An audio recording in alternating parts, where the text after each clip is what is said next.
The world of the millennial, the Gen Z, and the alpha is completely different. Their media is not mainstream, and we know this. Their media is fractured and fragmented. Their media is based on algorithmic feeds. They consume their movies via YouTube and streaming channels. They use TikTok to learn how to dance and how to cook. It's a different era. Gen Alpha and some Gen Zs don't know what Star Wars is.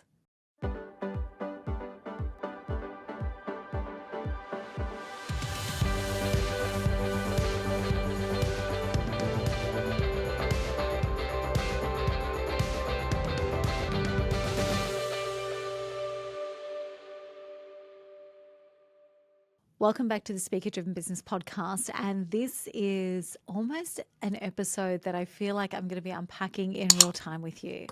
I've got scattered notes and scattered thoughts, but I actually think that it's important enough to go live with now before it's all fully formed. So this is something that I have been observing. I've been aware of most of my life, most of my speaking life, but I've really been observing it in the last year or so, and it's accelerating in prevalence and occurrence and consistency in this last 2 or 3 months. And that is how fast those of us who are speakers or speaking, who come from the generations of Gen X and baby boomers, how fast we are inadvertently, almost accidentally able to make ourselves irrelevant. It can literally happen in the space of a couple of words, a couple of sentences, and if you're lucky, you get an entire story for it to happen. But it's happening and it's frequent, and we're seeing it in two key places. We're seeing it in the scripts that we review, because we review lots of scripts every week. And we're seeing it in the scripts we review, the scripts that we build alongside of our clients, and the work that we have to do to actually remove these accidental moments of irrelevance from those scripts. And then, because we don't just actually make our people feel good and send them out the door with a speech, we walk alongside our people whilst they get into the arena. And what's happening in the arena is quite frequent feedback about something not landing, about something not known, about something so removed from the audience's frame of reference that it actually confuses them. And when you have those as outcomes, you actually put every moment of your speaking driven future at risk.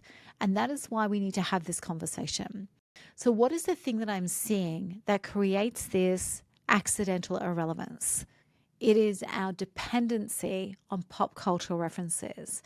And don't get me wrong, as people of our generation and the generation before us, we have been able to get away with it for decades. We have been able to lean on the metaphorical crutch of great lines, movies, songs, books, pop culture references that literally created the fabric and the tapestry behind the lives of many of us. And even if it was something we weren't intimately connected to or enthusiastic about, the pop culture references of our generation, the one before us, were so ingrained that even if it wasn't us, we actually knew or could pinpoint it or land it in a way that gave us quick understanding. So when I say we've been using pop cultural references as a metaphorical crutch, it's because of this. So metaphors actually simplify information. It takes a big concept and allows us to tell it quickly and simply in a way that can be easily and quickly digested. It creates a common language, and it has done so for decades. But now that language is shifting, and it's shifting fast. The millennials, the Gen Zs, and even for some of you, the Gen Alphas that are filling our audience no longer have mainstream pop cultural references. We are, I believe, one of the last generations that can lean on pop culture references as a generalization, and we're probably not going to be able to do that for much longer if what I am seeing and what I am evidence to in both the scripts being built and the feedback we're getting in real time in the arena, if what I'm reading there is correct, we have very limited time to still lean on those. Now, there's some great antidotes to this, and we'll talk about those as we close out this particular episode. But I want to start with this. I want to start with, what do I mean by denormalizing pop culture references? Because that is the headline that we're leading with on this. And what's the context? How has this come about? So when I say we need to denormalize pop cultural references is because we've normalized them. When I say we have this common language and this group linguistic library and we have these pop culture references that we can just say a line and people get it, we've normalized them, right? And as I mentioned before, for decades now, and that has to shift. We have to denormalize. We have to not expect that the majority of any audience will understand what we mean when we land a line, a reference, a movie, a book, a band, an event, and I mean, even Live Aid, nobody actually knows who that is anymore. We need to actually stop assuming that everybody has this common point of reference, that this is normal culture and normal language and normal reference points. We need to denormalize them so we can actually see them for what they are. And that is a language and a reference point that is almost becoming exclusive to our generation, the one above us. And how this has been created is for us. We are the last of the generations which had mainstream media channels. And whilst we may talk about social media versus mainstream media and all those sorts of things, and there's hot and heated debates the last few years about which one's truth and which one's not and all that sort of stuff, that is not the debate I'm looking for. I'm looking for the impact on our pop cultural references and our general cultural references. So we are the last of the generation with mainstream media. And what that means is that our media and our pop culture and our cultural references were consumed through dominant channels. So within each channel, there was also dominant players. So dominant channels like radio, dominant channels like record labels, dominant channels like movie producers, dominant channels like movie distribution houses, dominant channels like particular television stations, dominant channels like particular large-scale events that were televised through those actual channels. And then within those, we had dominant players. So things very quickly rose to the top and they held that top line for a long time. That was our world. The world of the millennial, the Gen Z, and the alpha is completely different. Their media is not mainstream, and we know this. Their media is fractured and fragmented. Their media is based on algorithmic feeds. They consume their movies via YouTube and streaming channels. They get their news off YouTube and algorithmic feeds and apps. They use TikTok to learn how to dance and how to cook. It's a different era with a very dispersed media consumption model, if you like. And what this means is the era of a dominant language, of a shared linguistic language, of a shared cultural reference point, they're done. And we are seeing over and over again. So even things that I think are generational, that I have let through to the keeper, are proving themselves to be otherwise. Gen Alpha and some Gen Zs don't know what Star Wars is, right? This is something we've got to be really aware of, because by using a quick line, a quick cultural reference point, a quick pop cultural reference point, we may well and truly be rendering ourselves irrelevant and at the very worst actually confusing our audiences, right? And this is what I think we need to get very intentional about getting rid of in the way that we speak. And it's not that we have to get rid of these references, and it's not that we have to get rid of how we speak into them, and it's not that we have to get rid of the importance of them in our work. But we do have to be intentional about their inclusion and not assume wholesale, at scale, general understanding, right? Because when people no longer rely on a handful of networks or mass media or mainstream media, when their consumption changes to being algorithmic curation and niche content dominating those algorithms, then many people will simply never see or engage with what used to be common cultural artifacts. Now, there's always going to be a channel for nostalgia, and there's always going to be certain demographics where things are passed through, but I'm talking generally for your audiences. Things now are fast and fleeting. There's memes, there's viral moments, there's microcultures. Things can rise and fall in hours or days. On the flip side, things that really get cultural attention generally now last forever, not just a news cycle.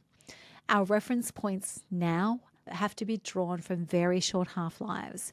If you use a pop culture reference that's relevant today, it may already be aging by the time you deliver it more than once. We also have globalization and cross-cultural bleeding. So our audiences now draw from multiple geographies, multiple cultures, multiple languages, and multiple subcultures.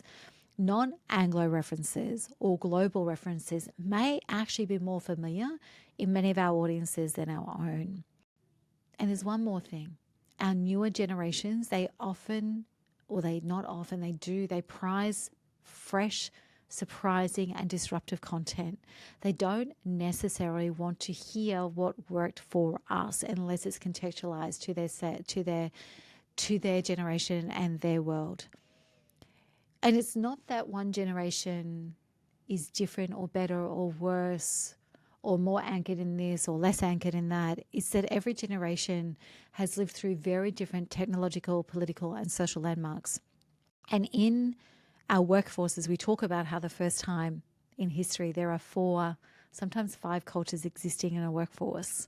And we forget about how we must apply that to our audiences, because for the first time, our audiences have at least 4 cultures in them generally, 4 generations in them generally. Baby boomers, Gen X, millennials, Gen Z, and for many of you, as I mentioned, Gen Alpha is rising. And we have to be really aware of this in how we speak. We really have to be aware of this, because the way that culture and content is consumed has changed, and that means the way that we deliver it has changed as well. So there are some things that we can consider in our journey to actually streamlining our approach to this, because I don't want you to throw the baby out with the bathwater. There are a whole range of things that we actually can deploy. We can sit and think about what cultural anchors may be now. I think I've got a safer alternative for you, but we'll get there in a moment. We can also actually think about what is the cross-cultural language that we can use in communication. We need to use mini glossaries, we need to use parentheses, we need to use micro stories, we need to use humor quite often to land our reference points now. We need to also not play it safe. We can't over-explain this. It just becomes like we're justifying what we're saying. We also need to layer our references. So use references that operate on multiple levels. A pop reference for an audience, for one audience, but a simpler metaphor for, no, get rid of this bit. So here's the things that I want you to think about. It's not that older references are dead. Many are resurrected through nostalgia. You know, I know my children are fanatical about watching Friends, which I never thought I'd see. There's reboots, there's streaming revivals, there's so many things. Some classics will continue to circulate via secondary media or education, you know, school curriculum, classic film syndication, pop culture retrospectives and the like.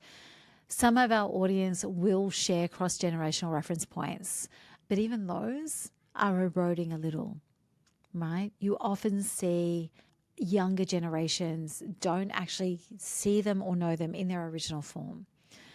Each generation is increasingly media sophisticated, and sometimes that means that the meaning or the cultural through line of a reference shifts, even if the term itself remains. We must always be careful about overgeneralizing. In all of this conversation, it's not that all millennials or all Gen Z or all alphas don't know Groundhog Day. There will be outliers, there will be subcultures, there will be media obsessed younger generations. But for most of us, we've actually got to think about how this is landing, full stop, right? Now, I'm going to give you a list now, and so I will actually go back to some notes for a moment. I'm going to give you a list now, which is actually about some of the classic references that we use as Gen X and baby boomers that will fail with a younger audience. So talking about Groundhog Day from the movie in 1993.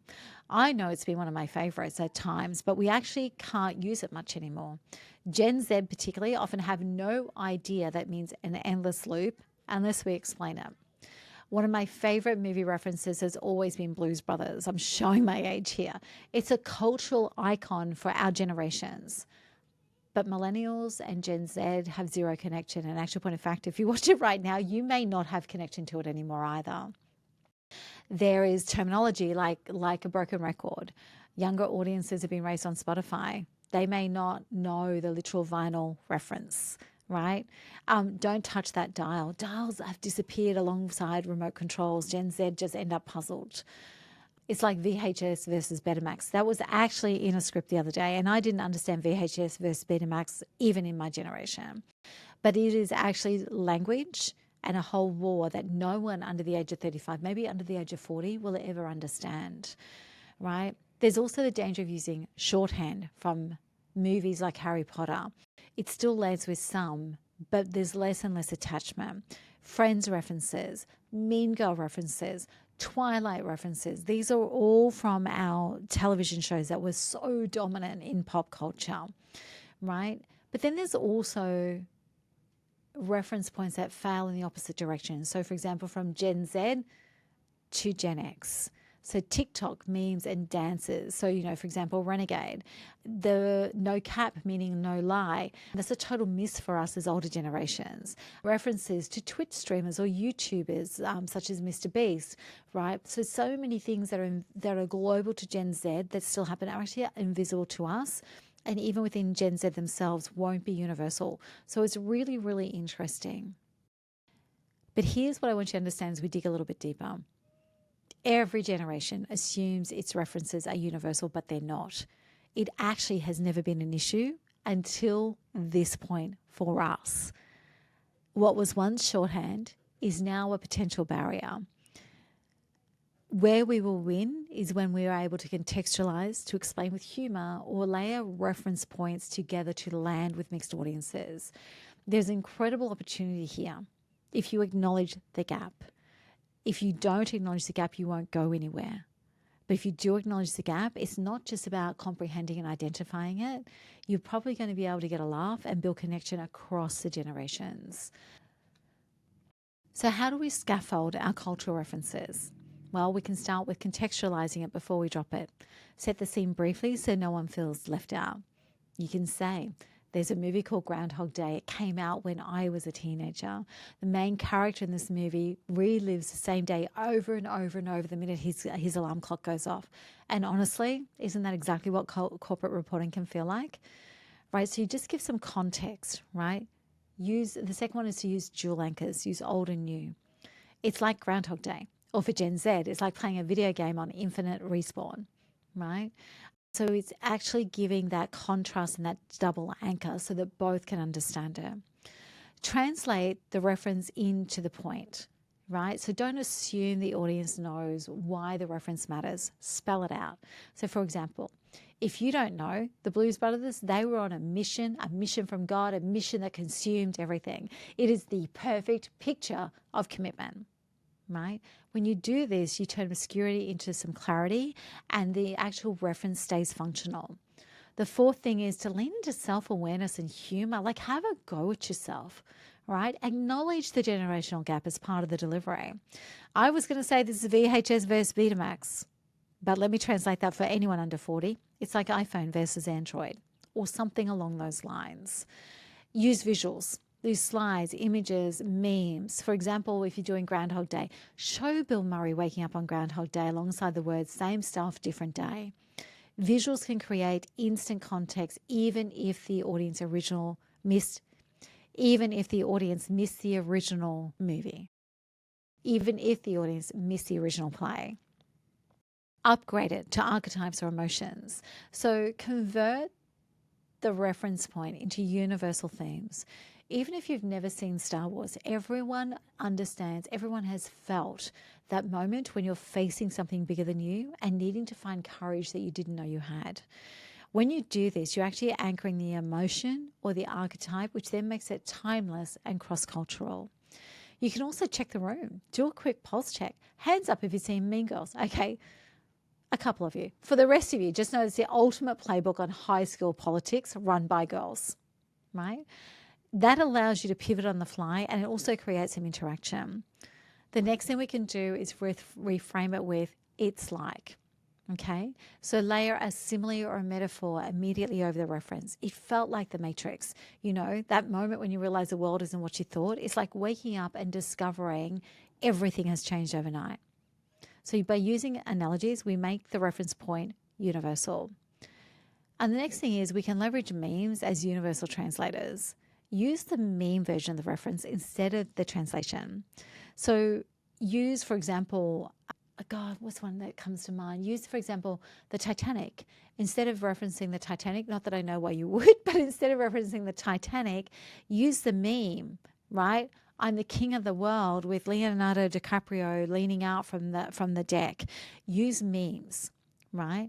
What I want you to take away from this conversation is that pop culture references should never rely on audience knowledge to work. They should enhance, not carry the point. But I fear over the decades past that we've actually come to do it the other way. We've actually come to rely on the audience understanding the pop culture reference and to have it carry the point instead of enhance it. So as communicators, this is not just about borrowing cultural anchors. It's actually about asking ourselves, are we responsible for creating anchors in our audience? And your answer to this should be a categoric yes. If the old universals are gone, isn't it our job now to seed new shorthand, new metaphors, new stories that people carry forward? In other words, isn't it time we stopped relying on culture and we actually started defining it and contributing to it? What I want to leave you with is 3 quick thoughts on what we can do to actually scaffold this for ourselves. And the first is to name it and claim it, right? So give your concept, your framework, your metaphor a sticky, repeatable label. Because once named, no matter what it is, it becomes a thing that people can quote back to you and to others. So in this, we're taking exactly what works in pop cultural references and using it for ourselves, right? So it becomes our own cultural anchor. It's the recurring patterns in our content. It's a vivid, memorable hook phrase. It's using something consistently across talks, writing, and social posts. It also becomes uniquely, fascinatingly yours. The second thing is if you story it, you can spread it. So if you wrap your principle in a signature story, not a pop culture story, but your own story or a story that you've actually drawn on, it becomes so vivid that it can become shorthand, right? Stories are easier to remember and retell than abstract concepts. So choose a story that embodies your point. Keep it short. Make sure you've got visceral language all the way through it and repeat it often until it sticks as a reference point. It's amazing how the simplest of stories can do this, but if you can story it, you can spread it because people will repeat your stories. And if you can seed something, then you can meme something. And what I mean by this is you can turn your idea into a shareable visual or a phrase that travels outside of the room. So it can be a memeable one-liner or a metaphor. It can be something that you can actually turn into a meme with a great visual. Audiences these days need something really portable. It's like creating a mental GIF. If they can tweet it, post it, or doodle it, they'll repeat it. So what is your idea, your core message, emotional punch? How do you express it in under 7 words? And then how do you reinforce it verbally and visually until the audience adopts it? So these 3 things are going to be critical to your success. And here's what I want you to know. This is why learning how to speak, learning how to pull together an incredible signature speech is so important. Because in our world, we already do these 3 things and we do them deeply. And it's why we create incredible success for those people who choose to meet us halfway and play the game all out with us. We're already teaching this. But if this feels new to you, then I invite you to sink into it. Because when we name, when we story, and when we seed our own anchors instead of relying on the metaphorical crutch that pop culture reference points have given us for so long, we stop worrying about whether or not Star Wars or Mean Girls references will land because our content and our ideas become the cultural touch points for our audiences. This means we're not just a communicator leaning on culture, we're a culture maker for each and every audience that we sit in front of. So name it so it's memorable, story it so it's meaningful, seed it so it spreads, and do not take a single pop culture reference for granted ever again.